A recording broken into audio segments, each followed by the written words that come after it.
Hey guys, welcome back to my channel. It's been a minute. I always say this, but I'm really back. Today I am doing a special video on female contraception, more especially tubule ligation. I did post on my Instagram if you had any questions surrounding it, and I thought today let's discuss that and let's ignore the elephant in my room, which is where you've been. Let's ignore that and let's address this topic.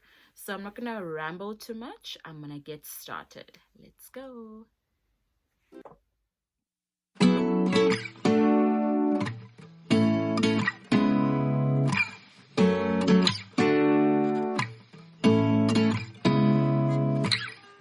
Seeing eyes of mine, what do you feel beside? I don't know where we're gonna fly like you did sometimes. Seeing eyes of mine, love, I wanna be strong. We're doing wrong, but I'll try to fix it. Love, I wanna be strong. We're doing wrong, but I'll change it. Okay, I'm gonna be using my diary and I'm blind, so I need my glasses. I just hate how the light reflects off of them, but it is what it is. I'll try to minimize that as much as I can. Okay, so as you know, I like to put everything in sections and make things easy for you, and I'm gonna go according to all the questions that I got asked with regards to tubule ligation. Okay, first let's get into why I'm speaking specifically about tubule ligation. So I had my surprise third child, and in terms of contraception or just making sure that there's no more babies, I decided to get tubule ligation, also known as tying your tubes, as a means of contraception or sterilization. So I thought let me actually talk about this topic, because whenever I tell my friends about it or I speak to other people about it, they're like, what's that? Are you sure? And there's a lot of questions that people don't know with regards to it. So then I thought, let's make a video and let's discuss it. Okay, so let's start with the first question. What is tubule ligation? Okay, so as I said, it's also known as tying your tubes, or tubal sterilization. And I think the word sterilization itself should speak volumes, that this form is a permanent method of ensuring that you no longer have kids. Okay, and I know I'm young, I'm 27 years old. What? Why is she sterilized? I have 3 kids, y'all. Like, it's enough. So what happens is, during the procedure, what they do is they will tie your fallopian tubes. I have a picture here, right? So where you see the fallopian tubes like this, they have something that they tie around here, right? In order to ensure that nothing happens. They don't always do it this way. Sometimes they will cut the fallopian tubes that bend there. They will cut it, and then they will tie the individual fallopian tube. They can sometimes burn the ends off, or whatever form your provider goes with. That's what they do during the procedure, and this is to prevent the egg from flowing down the fallopian tube into uterus. Also prevents the sperm from going up into the egg and fertilizing. Okay, and of course it doesn't affect your menstrual cycle or anything like that. Things should go back to normal as usual. Yeah. Okay, next question I'm going to address: when can it be done? So it can be done at any time, really. So there's 3 ways it can be done. Either it can be done vaginally after giving birth, naturally, that can be done that way. It can be done via C-section. So as soon as they take the baby out, then they can go in and do the sterilization. Or let's say you haven't given birth, or you've already given birth, or you don't even have a baby to speak of. They have a few methods or a few ways that they do it. So what they usually do is they'll put you under anesthesia. It's a 30-minute procedure, so you can go in and get it done.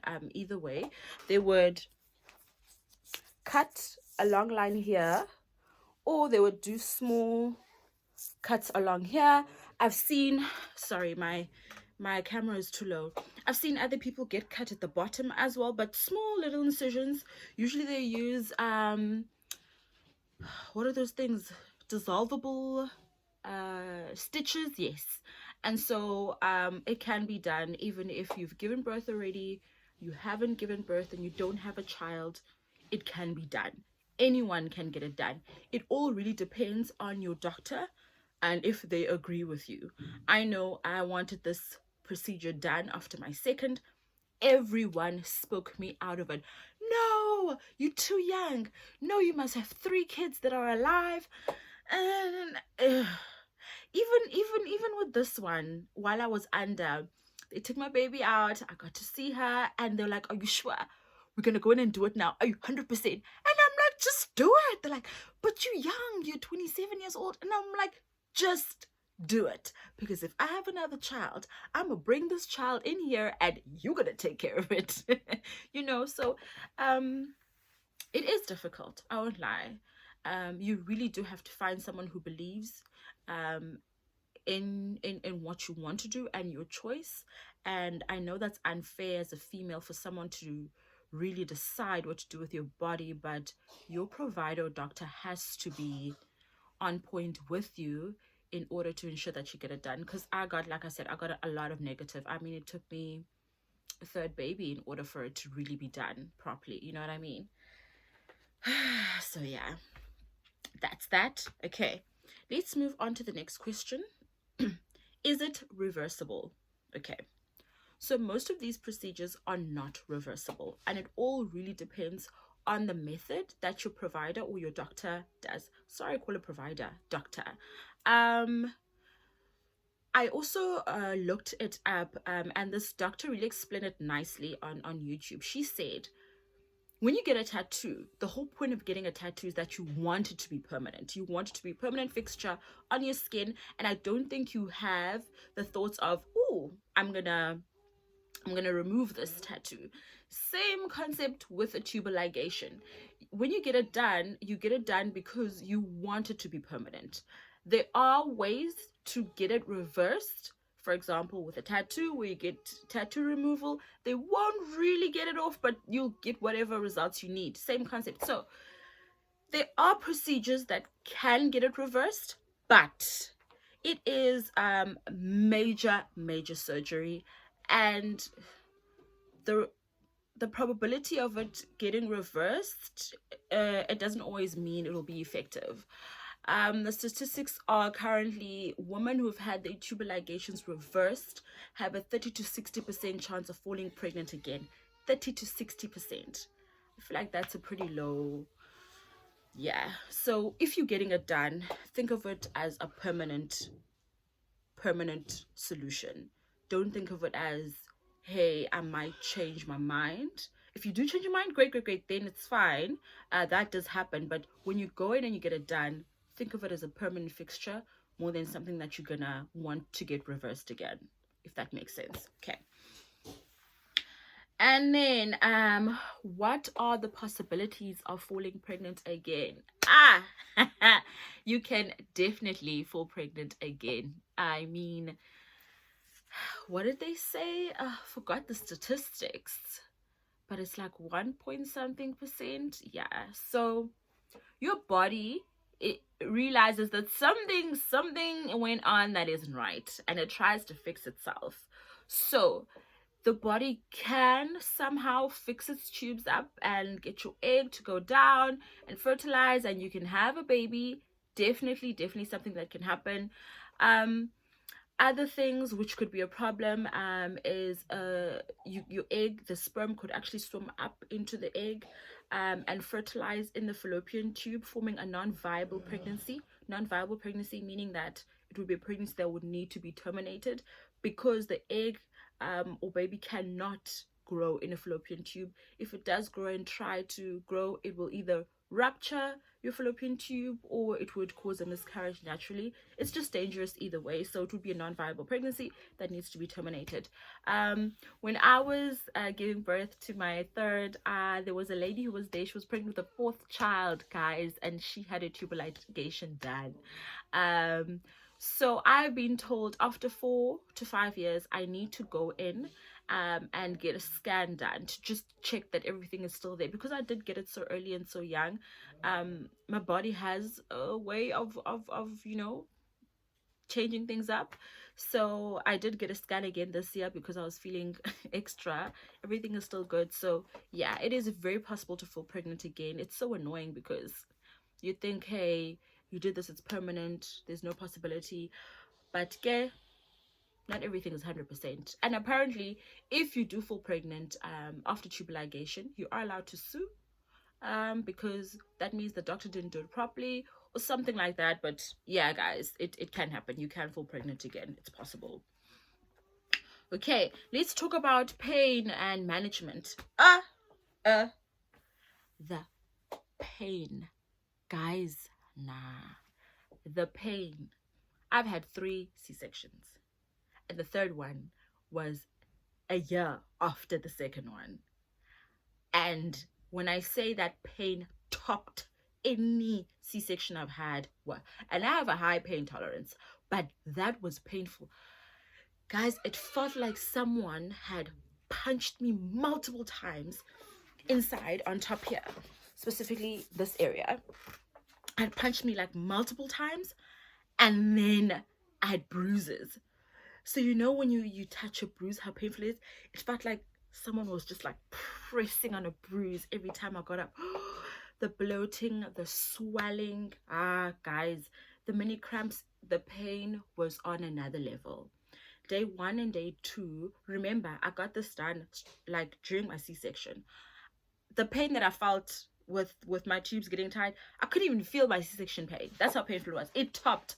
I didn't feel my C-section day 1 and day 2. It was literally up there. It was, hi guys, the pain was real. The pain was real. But day 3 got better. Day 4, 5, I didn't feel it anymore, and then it was just me now dealing with my C-section. Pain management is literally the same as I did with my C-section, just taking my pain killers every 3 hours. Just like I do have a C-section video where I explain how I deal with pain management that I'll link up so you can see. But it was normal. There's nothing special. For me, speaking specifically for someone who had a C-section done and then got it done during that time, I'd assume you do the same thing as well if you're getting it done, like not having a baby or whatnot. Just make sure you are on top of your pain management. If they say take your pills every 3 hours, don't wait to be in pain then take the pills. Take the pills before the pain comes so that you can at least manage through. But it was really painful. That I won't even lie. It was painful. The bloating also took a while. But I mean, now I feel normal. You know what I mean? Okay. Then let's talk about libido, menstrual flow, and hormones. Okay. Awkward. But anyways, libido is normal. Back to normal. I feel like in terms of that, I feel like I'm back to myself back when I was at varsity and I didn't have all these hormones and things in me. So I feel like for the first time, I feel like myself. And since having kids, I've been on so many different things. I've been on the pill, I've been on the injection, you know. So now for the first time, I feel like, no man, I'm myself. My hormones, I don't feel hormonal. I feel very normal. I feel like Ulando's back, and I'm very grateful and happy for that. Menstrual flow, I mean, I've always had a heavy flow before. I still have a heavy flow now. I used to be on medication for my menstrual pain. I could not have medication. It was that bad. It would knock me out. Guys, I don't even drink panadol. It's like, oh, okay, it started. I didn't even track. Like, guys used to have a whole tracker so I can plan, have a medication on board, and now I'm like, oh, we've started, okay. And then 3-4 days go by, day 5, and I'm good. Like, guys, I didn't have pain for the first time in my whole entire life since I started having a menstrual cycle. I have no menstrual pain, and I am so grateful for that. Of course, I get the aches, the tender boobs, and the sore back like a few days before, but then it's over. That's it. So for me, for me, that is like something I'm so grateful for, because something I've really struggled with my whole life, and it's made that easier for me. So in terms of that, I really feel like myself, and I don't feel like it's changed me or hormonally, given an imbalance of some sort. And then the cost, public hospital, it's free. You can go there even after you've given birth, or if you don't want to have kids, you go in, you see a gynae, you make an appointment. You probably will get a late date, but they'll get you in, put you under anesthesia, 30 minutes, get a few hours to rest, but you go home the same day. You should go home the same day if you're not getting it done like after birth, or you know what I mean, during that whole process. And then in terms of private hospital, guys, I tried to Google, but some of these places, they just didn't have like amounts there. I did see one, I think it was a Mediclinic or something, that said it has a new one where it only costs 300 rand. But hey man, I think you should call and confirm. But the maximum that I saw, so the range that I saw, price range, is between 300 24,000 rand. 24,000, what are you doing? Are you removing the womb? 24,000. I was like, aha, no ways, no ways. I really hope that was an exaggeration and false information, but that is the price range that I saw in terms of private. So I think it's best to call your gynae and just find out with them how much it is and whatnot, if you will be paying for it. But like I said, public, it is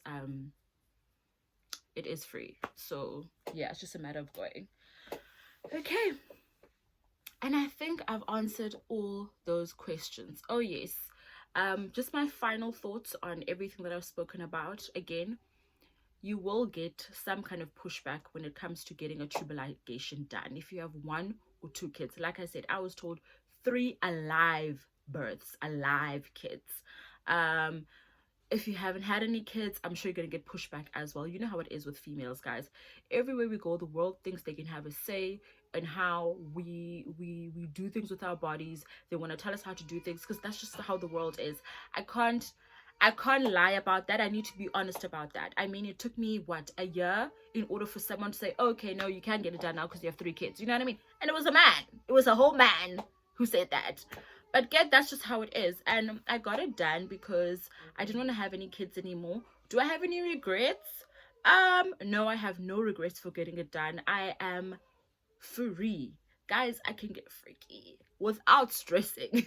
Like, I feel free. I feel like I don't have to put any hormones, anything in my body. And for me, that is great. More kids in the future, I would love to get more. I am so broody. Oh, guys. Like, my heart and my chest constricts every time I think of having another baby. I'm so broody. While we're dating, I said to him, my husband, that I wanted 5 kids. And after I had my son, I was like, nope, I'm done. And then I had my surprise third. And it's like, after you get to number 3, you're like, nah, I can't do this again. But yeah, am I gonna have more kids in the future? I don't know. I'm not gonna put like a seal on it, but currently right now, no. Kids need a lot, and I've been in a deep mummy funk.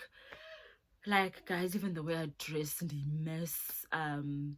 And now slowly I'm coming out. I'm starting to lose weight again. And, kids take a lot emotionally, physically, financially. They're a lot. So one has to be really ready. And I don't think in terms of those 3 aspects, physically, I'm not sure if I want to go through that again.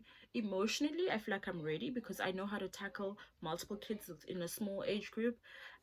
Financially, man, they're a lot of money, and I want my kids to live a soft life. So yeah, we'll see in the future. We'll see. I'm not gonna say no, but in the future. And also, like I said, this is a permanent, so maybe my broodiness will go away. Maybe I need to go, hug NICU babies. I don't know if they do that in South Africa, but I know in other states they do that. Just like, hold a baby. Maybe go to my friends who have babies, newborns, and go hold them and get that out of my system.